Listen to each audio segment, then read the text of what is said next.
There we go. And Sarah left us. I assume it was maybe about the furniture, but I'll be back in 2 seconds. No problem. So Yavni will know, there's one Pitchei Tshuva I wanted to do, and there's one Ber HaTev I wanted to do. I personally found interesting, and the rest of it is, just kind of going back over stuff. So Yavni, why don't you start us off on Seif? I should tell people are probably watching the recording, or maybe nobody, but if somebody watches, we're in Siman Lamed Dalet and Even HaEzer on the Birkat Erusin. And we'll start with Seif Aleph. So go for it, Yavni.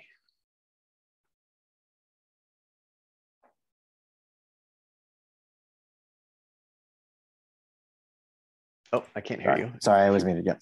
כל המקדש אישה בין על ידי עצמו, בין על ידי שליח, מברך הוא או השליח, זה רמה, ויש אומרים, דאחר מברך, סמ"ג והגות מימוניות, וכן נוהגים.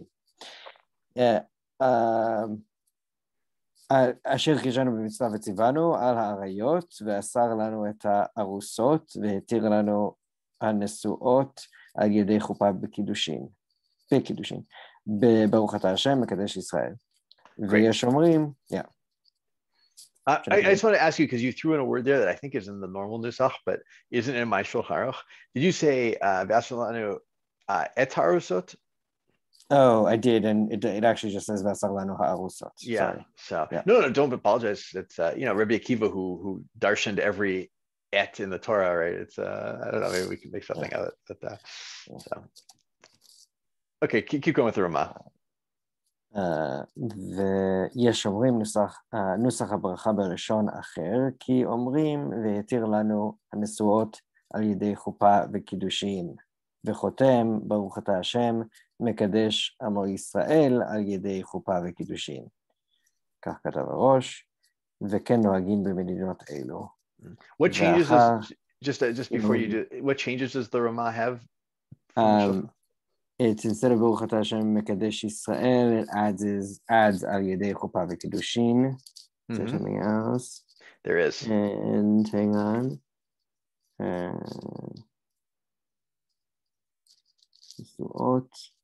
Instead of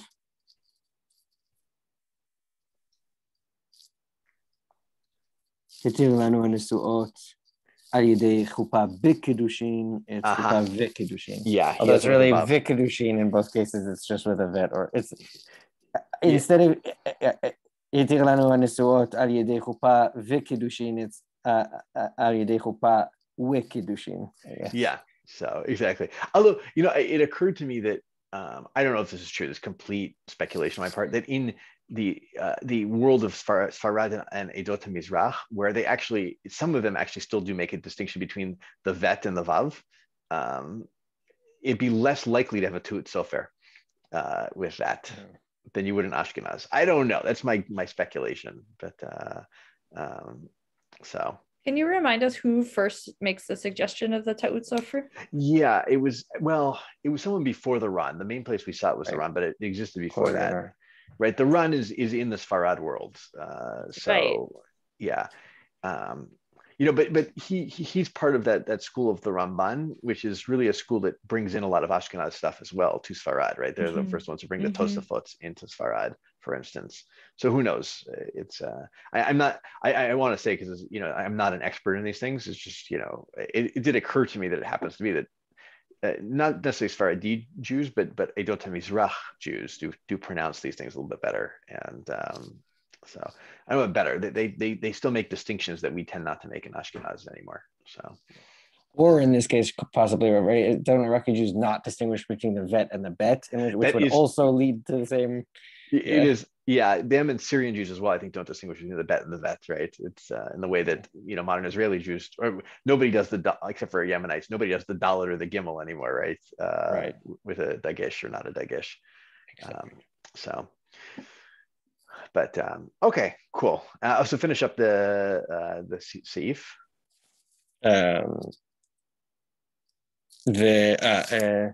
ואחר שיגמור הברכה יקדש. Right, and we've seen this, of course, and we'll see. Maybe we'll get a chance to see in the Beit Shmuel or the Chokat Mechokek. Right, there are opinions out there that think that you should do the bracha after kiddushin, not beforehand. Lechatchila. Right, we're not talking about b'diavad. Do you remember the reasons? The main reason given? Because in case it doesn't go through, in case she says no. Yeah. So it's okay. Sarah, why don't you? This is not going to be a fair split, but go for it. Take the next two. That's okay. ואחר שיגמור הברכה, יקדש. נהגו להסדיר ברכה זו על כוס של יין ומברך עליו תחילה, ואחר כך מברך ברכה זו. ואם אין שם יין או שחר, מברך אותה בפני עצמה. Okay, so sort of general, so you do this bracha and then you do the kiddushin, and the general custom is to do this over a cup of wine. If you don't have a cup of wine or some other alcoholic beverage, then you just say it on its own. Yeah, I don't know. I didn't look, but usually when it says yain or shechar, it could probably imply any hamra de Medina, any like significant drink in that land. So right. So you could do it on, I don't know, some other. Yeah, it's all these fun things. Can you do it on Coca-Cola? Is that a water-based drink? Is that a significant drink? All that kind of stuff. So this shows up for many, any things that use wine as a kind of intro. Hot chocolate. Hot chocolate. Yeah. See, that might be too water-based. It's not so clear, right? It's like, that's how some poskim is like, is it a water-based drink or is it, although at the end of the day, beer, I think has a lot of water in it too, if I'm not mistaken. So I think anything we drink has, right? Yeah. Wine, I guess wine was diluted with water, but it wasn't that diluted, right? It really was grape juice essentially that fermented, isn't it? I see. All right. Molecularly, it's mostly water. Yeah, but you're saying whether it's water added to the got it. Well, not the humans out of the water or God out of the water makes the difference, essentially. Got it. Yeah. I don't know if people remember the Rambam had another thing that was done over that he suggested that some people do over Birkat Erosin besides just wine. The samim. Yeah, the samim. So I don't know if I have seen in Teimani weddings they do that for Sheva Barachot. It's actually Shmoneh Barachot. Where they do Borim Minei V'Samim or Atzei V'Samim, depending on what they're using, and which is kind of nice. I mean, it kind of has there's a Shabbos feel to it a little bit, Havdalah feel. I don't know, but good. Okay, Sarah, take the next one too. Im lo birech birkat erusin b'sha'at kidesh lo yivarech ota b'sha'at nisuin. So if you missed your opportunity before erusin, you shouldn't say it at nisuin. Haga v'yesh omrim shemevarchim ota b'sha'at nisuin v'cheino hagin. Okay, but then the Ramah brings the Yesh Omrim from the Mordechai that you do say it, and that's what he thinks you should do. Afilu kidesh isha mizman aruch mivarchim birkat erusin tachat hachuppah. So even if you've done it like a long time ago, you do it under the chuppah, i.e. with nisuin v'yesh omrim dechozer umekadesh ota tachat hachuppah kadesh yeh hakedushin smuchin lebracha. And some people even say that some people being the Rivash, say that you should actually like do the kiddushin again under the chuppah, with the bracha. Exactly. So it's not just a bracha hanging out there with no kiddushin involved in it, essentially. Right, because that seems like it's just like too strange, basically. Yeah. Vayen le'el siman lamed vav ve'im birich kfar birkat erusin b'sha'at kiddushin harishonim yesh omrim dechozrim uvarchin tachat hachuppah v'lo hazkarat shem mishum haroim. Okay, and then there are some people who say that if you did it, if you said birkat erusin at the time of the kiddush, the first kiddushin, now you're doing this business where you do the kiddushin again, then you shouldn't say. Then when you say the bracha, you should say it v'lo without like Shem Hashem in it. Mm-hmm. And he has three more words, although two of them are part of an acronym. V'cheini really, and that's what he thinks you should do. Which, by the way, it seems to imply some people think that if you've done it once, you should still do it again with Shem Malchut under the chuppah. Like that's kind of crazy. Yeah, it's. Does it when he says v'lo shem, v'lo haskarat shem? Is that just like a short way of saying b'shem of Malchut, or is he saying that you do say Malchut? That's a whole debate between the Chokek and the Beit Shmuel. They bring both opinions that you do say Malchut or you don't say Malchut. And I don't know if Malchut includes like saying Elokeinu as the actual word, or not. I'm not sure. What's the distinction? Is there also like? Oh, sorry, Avni. I was just asking what the distinction was. I think some of it could just be you say Baruch Atah Hashem, right? Asher kisham mitzotav tzivanu al hariyot v'aser lanu al harasot, and so forth. Or one version might also be Baruch Atah Hashem Elokeinu melech haolam asher kisham mitzotav, and another version would be Baruch Atah Hashem, and then for Elokeinu melech haolam you actually say with a hey. Yeah. But you say Baruch Atah Hashem, like you actually just say Hashem. Okay. Exactly. Yeah. So I'm not sure which of those it is. Is there precedent for having shame but malchut in like any other area of halacha? No, well, this is the whole thing. I need to look.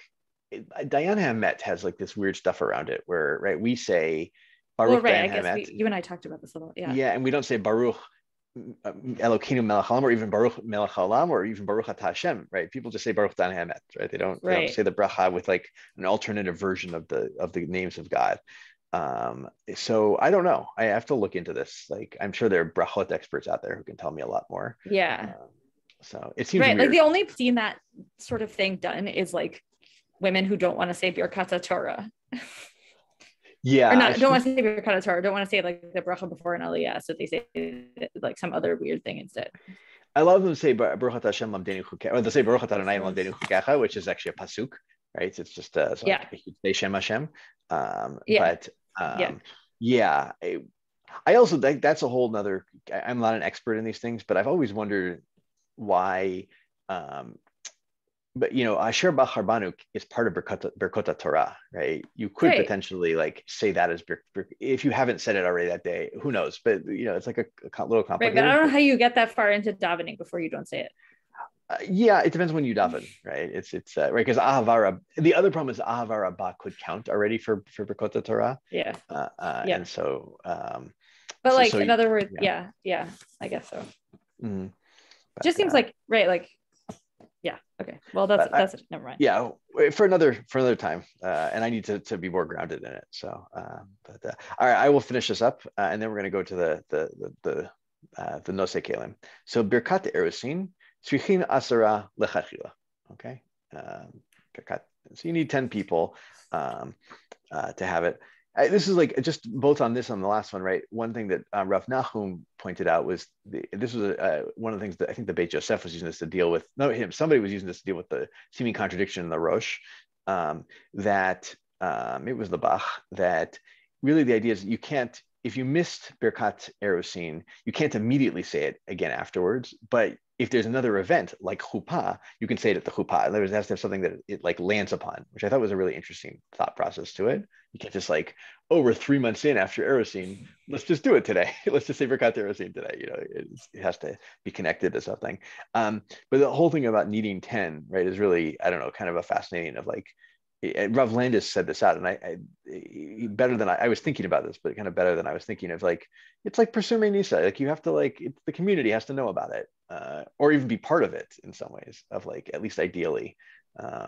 So maybe even more so, we'll see when we get to chuppah, that you might actually, to do Birkat Chatanim, generally you need 10 to do Birkat Chatanim, the Shava Brachot, and there it's ikuv potentially, not as opposed to here where it's just lechatchila.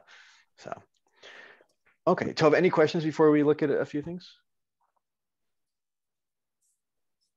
All right, let's do the Pirchei Tshuva on Siman Seif Katan Aleph, De'acher Mevarech. Right, this is the whole thing that another person in Ashkenaz, at least, there's a tradition that another person makes the bracha, but he's going to go a different way with this in some ways. So, Yavni, you want to read? I hope, and this is a little bit of a difficult topic, like just in terms of modern sensibilities, I think, but I think it's important and could be helpful. So, Ayen b'tshuvat Noda Yehuda. נודע ביהודה, חנינה סימן א', It's by the way, it's Tanina. There's two. Tanina. Yeah, he's got if I remember correctly, the Yonah Yehuda's got two layers. I think he essentially like produced one set of chuvot at one piece, published them, and published a second one. If you buy, like my copy has both his original and his secondary chuvots. So in it. So cool. Yeah. secondary. סימן א', בעניין אנדרוגינוס שמותר לו לישא אישה, וכמו שפסק הרמב"ם, פרק א' בהלכות איסורי ביאה, דין ט"ו, אמנם אינו מצווה לישא, רק מותר לישא, וכתב דלא יברכו הברכות, דכאן שאי אפשר לברך, אין הברכות מעכבות. והכתב דגם בנישואי חירש, אני מסופק בברכות, כי ברכת אירוסין על החתן נברך, ומה שנהגו מהמסדר קידושין מברך, הוא שלא לבייש את עם הארץ. את עם הארץ, ועל כל פנים עיקר הברכה להוציא את החתן, וכיוון שהוא חירש שאינו שומע, אינו יוצא בברכה זו, ואיך יברך המסדר, איך יברך המסדר, ואם היה מקום לומר שגם הכלה שייכה בברכה בברכת אירוסין, ומוציא המסדר את הכלה, אמנם חירש שנשא חרשת, ודאי לדעתי אין כאן ברכה. ואפילו הכי מקרי נישואין כמבואר בפרק חירש. מקרי נישואין כמבואר בפרק חירש. Keep going. ולכן הדרוגינוס הזה יכול לישא אישה ויקרא אותה בחופה ויקדש אותה, יכול לישא אישה ויקדש אותה בחופה וקידושין, אבל בלא ברכת אירוסין, ומה טוב לכוון שתהא חופתה כאחד עם חתן אחר, וכלה שלו וישמע ברכות של החתן ההוא עד כאן דעתו. עיין שם. Okay, explain what's going on here. So, the question, if a androgynous person can marry a woman but isn't required to marry a woman, and therefore they shouldn't do the brachot, and similar case, I don't exactly see why it's parallel exactly, but so Cheresh is patur from all mitzvot, right? So they're also not required to marry a woman. Okay. So but okay, so similarly, but that's not what he says, right? He says that the problem with the charesh is that he doesn't hear. Yeah, so that's what patur. So I think he's trying to figure out, is he patur because he can't hear and therefore he's not yotze, or is he patur because he's not mitzuveh, right? He didn't say that explicitly, but I think this is what his but he doesn't, right? I'm just interested he doesn't say it. Yeah. So I think he's trying to figure out, he says, we know that a cheresh, right? He says, ani mesupak bivrachot, right? Kibrachat erosina al chatan levrach. I don't know, right? He's like, right. In fact, the argument he makes would seem to lead you to believe that the androgynous should have a bracha, even like it's not a reason for them not to have a bracha. The fact that they're patul, because he said the cheresh, if he's marrying a woman who's not chereshet, then you should have the bracha because she can hear it, so she needs to be. Exactly. Yeah. So I think that's the reason he at the end, Paskin's like, well, the best thing you should do is actually have a second chuppah next to it where you're making the brachot there and they can all be yotzeh on the same set of brachot kind of thing. Right. So yeah, Sarah, go for it. Sorry if you can hear a drill in the background. I don't understand why the question here isn't that she's kala v'lo bracha if you don't say it. Oh, that's kalaba bracha, but it's only for Birkat Chatanim, not for. Oh, okay, fine. Sorry, I Birkat don't know why I Erusin. got confused. Yes, Yeah, okay, that's yeah. right. Fine. So then, okay. It's a big Yes. question of what about those Birkat Nisuin? Like, Right. Well, it seems like those- you have the same problem with those brachot, right? Yes, yeah, it's In possible. other words, Although, if you think that there's no, I guess there's no Asher Kisham mitzvot, so it's fine. yeah, nobody thinks that's a Birkat mitzvah. That's the one thing, right? Like saying Right. everyone. Right. There's a big question about these brachot. This is why I also found this interesting, right? Are these brachot a Birkat Shevach? Are they Birkat, mitzvah and so forth? Because we do say Asher Kishem Mitzvotav, but then it's not Vitzivanu al Ha'arayot, which is like weird. That sounds like just like a general statement. It's right. And we sort of came to the conclusion that they're in a lot of ways treated like Birkot Shevach. So then, like, yeah, they might Yeah. sit in. Yeah, They might sit in an in-between space is Right, I think actually right. the truth, and that's part of the Noda B'Yehuda's struggle here, and also the struggle about like somebody who is not chayav in a marriage. Well, do you still say it? But although what he doesn't, interestingly, I didn't look at the tshuva. We do have a principle in Ashkenaz that misha eno metzuveh can still make the bracha, right?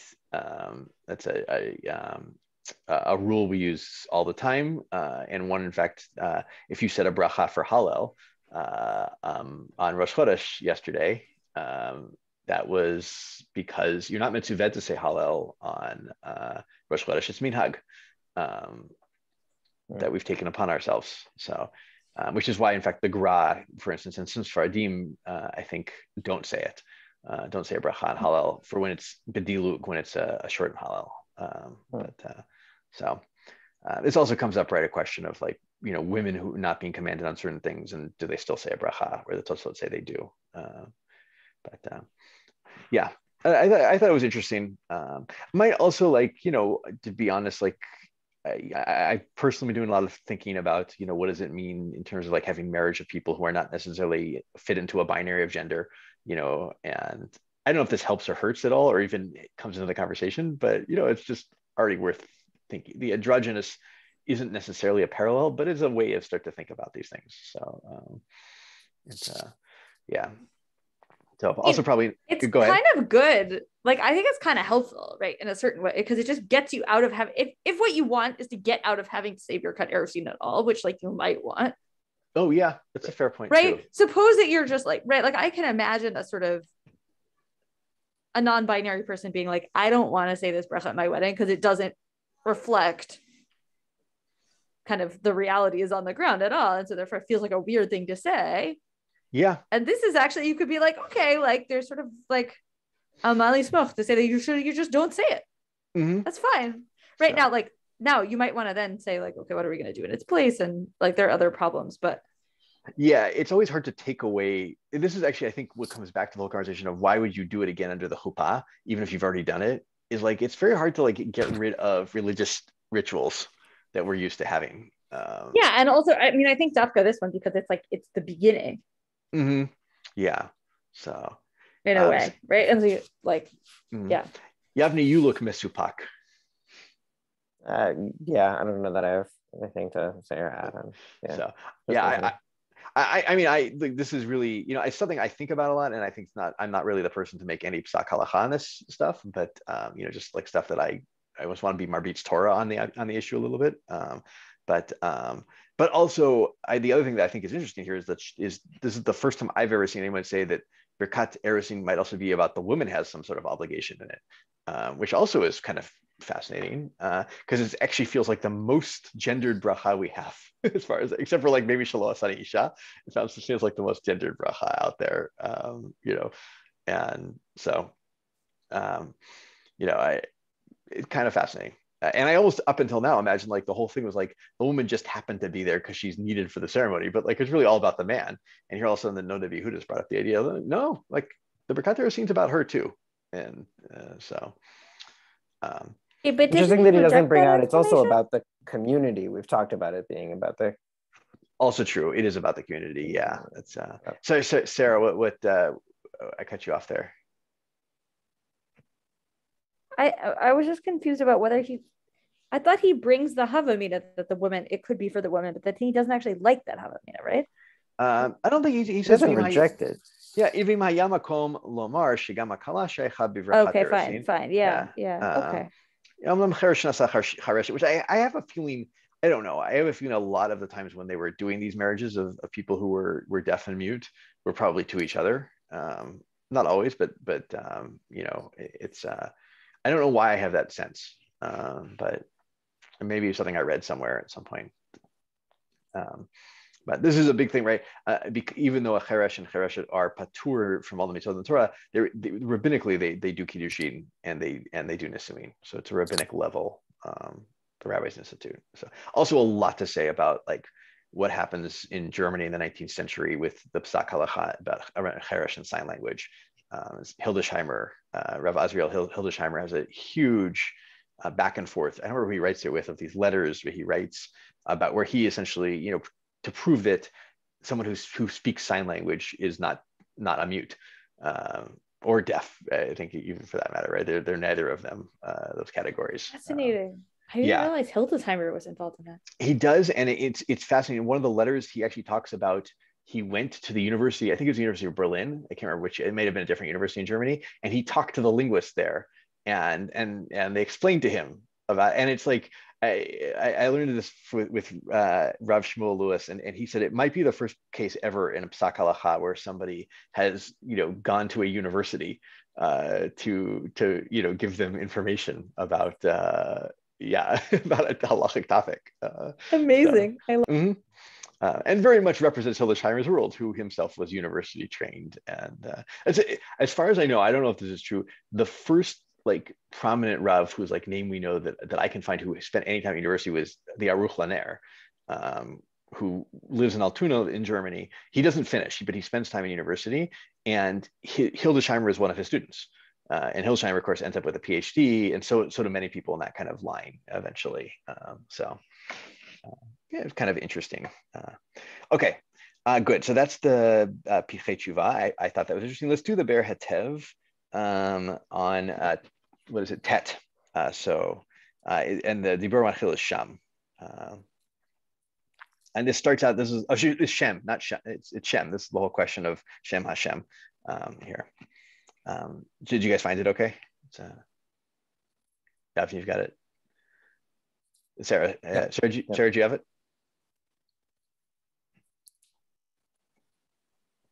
It's towards the end of the Ber Hetev on this Siman. But okay. Really? It looks like it's right in the middle. Well, it's long. Oh, I see. Yeah, I found it. Yeah. So, okay. So maybe I'll read. I haven't read much. Okay. So, Berivash ita shelo yomar baruch ata Hashem el yomar baruch. So, this is very hard. Lo yomar baruch ata and then the name of God, right? Rather yomar baruch ata Hashem. You should say baruch ata Hashem, right? He spells it Hashem there. V'chatav chelkat mechokek mashma aval malchut mazkirin. Right, but you should say malchut, which there makes me feel like it should say Elokeinu, but actually with a hey and not with a kuf. Uveduchte achriti aminan tov l'reach below shem malchut. In other places they say don't say shem malchut. Okay, vayen. I don't know who this is. What mashakatav.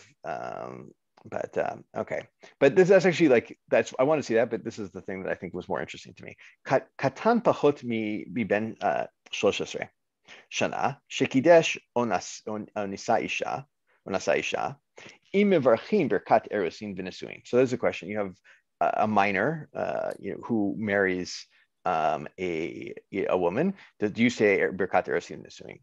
V'im barchu im sarich lachzor kadesh achar asher yigdal. And even if you do say the bracha, do you have to go back and say it again when he becomes an adult halachically? Okay, here we go. Talia beplukta. This depends on the two sides of a debate. The lahani poskim, the sfirulahu,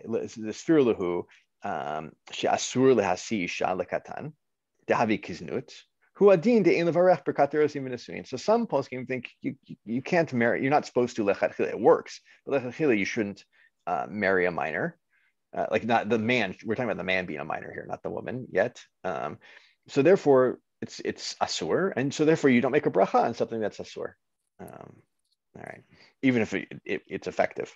V'im birech choser mevarech sheigal. And if you did happen to make the bracha, you should make it again when he turns to 13 and 1 day. Ulaman the mitzvah ika. And some people think no, it's a mitzvah. They should get married. Yuchal levarech al kiddushay katan. Then they would say you can make the bracha. Ve'in tzarich lachzor levarech k'sheyagdil. And then you don't go back and make the bracha when he gets older. Vechatav mahar mat. I can never remember who that is. Omnan libi megamgem. So he's like, I have some doubts about this. Afilu laman desfiru lahu mitzvah ika kevan debo tasha patur min mitzvah. Right? Even the people who think it's a mitzvah and you can do it, or a mitzvah might even be a good thing. He's a katan. He's patur min mitzvot. Right? Ve'adayin lo bali de chiyuv mitzvah. All right, Shema ein levarech. So he thinks maybe even in that case, even if you think that it's okay to marry off, as a 10-year-old boy can get married, you still shouldn't do a bracha because he has no chiyuv mitzvot. V'chatav knesset hagdola alav had misfaka le dafka bekatan shegidesh katana. He says that doubt you have is only for when you have a katan and katana. For both of them are minors. Deshnehem love bar mitzvah, because they're both not under the rubric of mitzvot. Aval bekatan shekidesh et hagdola. What if you have a 12-year-old boy and it could be a 12-year-old girl actually. That works, right? A 12-year-old boy and a 12-year-old girl. Shaper dami v'orech mishum chiyuv dida. Right? That she has a chiyuv. And it seems similar to what we saw in the Noda B'Yehuda already, this sense of that you make the bracha on her behalf as much as you do on his behalf potentially here, because she have mitzvot. Vehu adin imhu gadol v'hi ktana. And it works the same if it's, if he's 13 and she's 11 or something like that. Okay. Vayen siman such and such, masha gatav b'shem knesset gedola ayin sham. Vayen la'el, etc. Okay.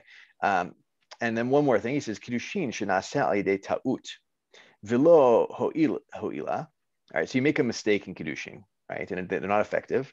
V'zakuk lekiddushin acherim, and you need to do kiddushin again. Eino zakuk livracha acheret. You don't have to make the bracha again, right? You're not required to. Uv'chol kiddushay safek shesarich lachzor kadesh kiddushin gemarim. All those times we talked about it's safek kiddushin, and you need to go back and do kiddushin gemarim, full kiddushin. Ein sarich lachzor levarech. You don't need to go back and make the bracha again. Which also I think is kind of interesting. I don't know what to make of that. So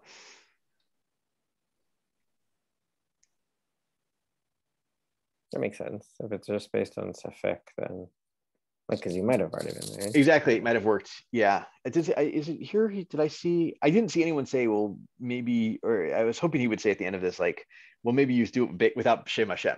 Like that's just the same way you do as if you did kiddushin before the chuppah and you do it again under the chuppah. But I don't know. It's so. But I think it pulls out a lot of. Oh, go ahead, Yavni. No, go ahead. No. My thing was to be less interesting. Trust me. What is when it says what is her chiyuv here? That she has a chiyuv in mitzvot, and therefore she has a chiyuv to get married. Get married? Women. Does she? It's a great question. Yeah, we didn't do this at the beginning. So there's women are not obligated in Priyar Via, but they might be obligated. I'm blanking on the pasuk now. It's in Nacht. They might be obligated to settle the world, which everyone seems to be as getting married, or a lot of people see that as that. Some people see it as that she actually has also as a chiyuv to have children, but it's a lower level chiyuv. But a lot of people see it as that a woman is obligated to get married. She's just not obligated to have children. So yeah, there definitely is a sense that women have a mitzvah to marry, and even if they don't, I would say that they are part of the mitzvah of marriage. Even if they didn't have that mitzvah. So, but if you're asking, I don't know. Yeah, Lashevet Yetzara, right? God created people to settle the world essentially, and settling the world doesn't mean tearing down the rainforests. It turns out it means just getting married. I mean that seriously. Like some people have taken that verse, to mean like people just can rampantly just do whatever. But they should make a bracha before they tear down the rainfare. Exactly. Yes. So, yeah. So I think that's all of this plays out, this idea of we haven't really heard much from the woman's side thus far, and both the Noda Yehuda quoted by Pitrei Tshuva and the Be'er HaTev here have started to kind of bring that back in. So,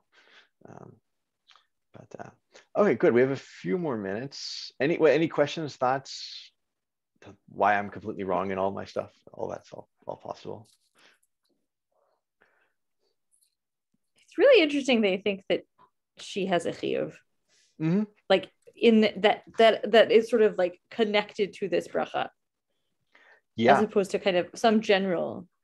Yeah, I mean, look, the other thing we could say, that the lesser, and this is the Tosfot again of being able to say a bracha even though you're not Matuveh, right, is that because the Asher Kitshanav Mitzvotav Zivanu is a collective, that we are part of the Jewish people who are commanded. Yeah, but it's one thing to say you're allowed to say a bracha for someone if you're not Mitzvah. It's another thing to say you're allowed to say a bracha for someone who is not Mitzvah. It's a good point. Yeah. So right, like I mean, whatever. I'm like all for like finding more chiyuv for women. Like, don't get me wrong. Yeah. It should be like whatever. Joel knows me well enough to know that that's true. But yes. But like, you see what I'm saying? Still wanted to make sense. Yeah. It's to tell a halachic story about it in some ways. Yeah. And yeah. So the other thing I just wanted to maybe point out quickly, just with a few minutes, if you look at the Beit Shmuel Aleph, Al Yadei Shaliach, I think we may have seen this, but I kind of liked it, right? That that the Shaliach, can be the one who makes the bracha, or maybe should be the one who makes the bracha. The Shulchan Aruch wasn't so obvious about that. It says, Dichtiv vayivrachu et Rivka. All right, that they blessed Rivka. This is back when she's still in Haran. Eliezer haya shaliach. Eliezer was a shaliach for kiddushin. This actually, if you look at the midrash around this whole thing with all the rings that he gives her and all that, like some people say that was tabat kiddushin that he's giving her. So that he's doing the kiddushin with Rivka. There's a lot of questions. Wait a second, he goes and asks her family's permission, like a little bit later, like that it doesn't seem to work chronologically.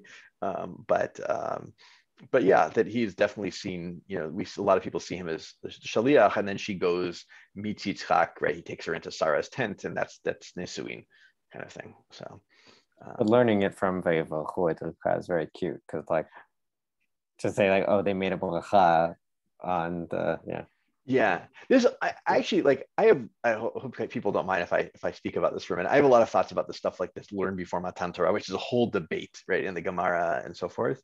There is a sense that there are certain things that are, it's not like Matan Torah came along and like uprooted everything that existed beforehand. There were like customs that people had that stuck around, and it's like and so you can imagine there's stuff like this that's stuck around as well. And people probably, they said, I imagine, I don't know if brachot look like they do formulaically today, but they must have had some notion. We have brachot of David and Shlomo and so forth in Tanakh that look different from our modern day brachot, but they might have some sense of that. So I wanted to do one more, at least. Yeah, let's just do one more.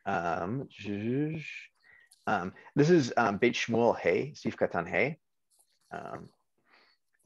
This is that you if you did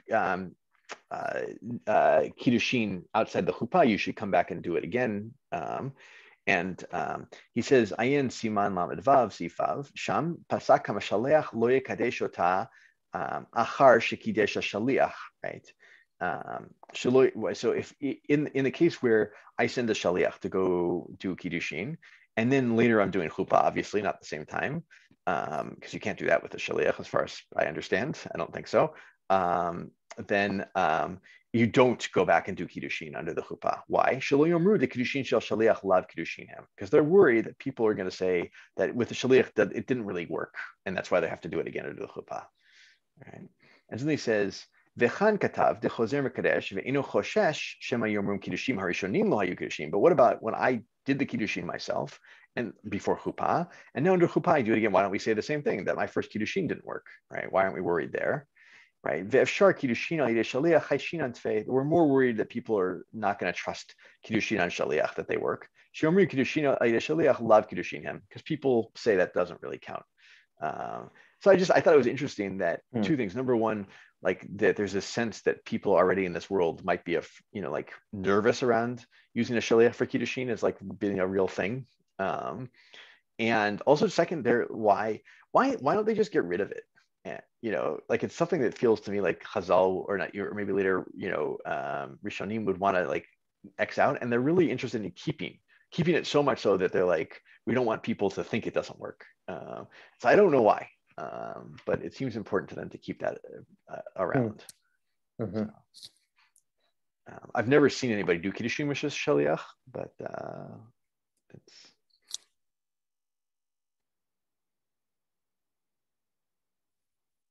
Yeah. I guess the one thought I have now just quickly on it is that, this is like Rav Nachum and I were talking a couple of weeks ago about, like, he was saying to me, like, really we should look at kiddushin, like engage the way we use engagement in like the modern world. It really was that. It was like, we're going to, we are now bound to each other and we're going to set up a date for us to be married and actually, finish this up. And in that sense, then, right, even though people don't tend to get engaged with the shaliach, right, because we make a big thing of rings and all this stuff. But if you imagine engagement as really just, setting a commitment that we're going to get married, then yeah, sometimes, especially when in a world where people are, have letter, they're far apart, they're traveling and so forth, it might be a necessity in their worlds to be able to do that. But I don't know. Okay, that's it. That's Siman Lamed. Next week, Membet. And I sent out the sources. Sarah and I learned them together already. So she told me. What was that? I learned a bunch of them, most of them. So yeah. Good. So I realized, I probably disagree with my original reading of half of them at this point, but it's all good. So not that many. Some of them. It was good. Anyway, all right. Everyone have a great Shabbos. And okay. Shabbat Shabbat shalom. Shabbat shalom.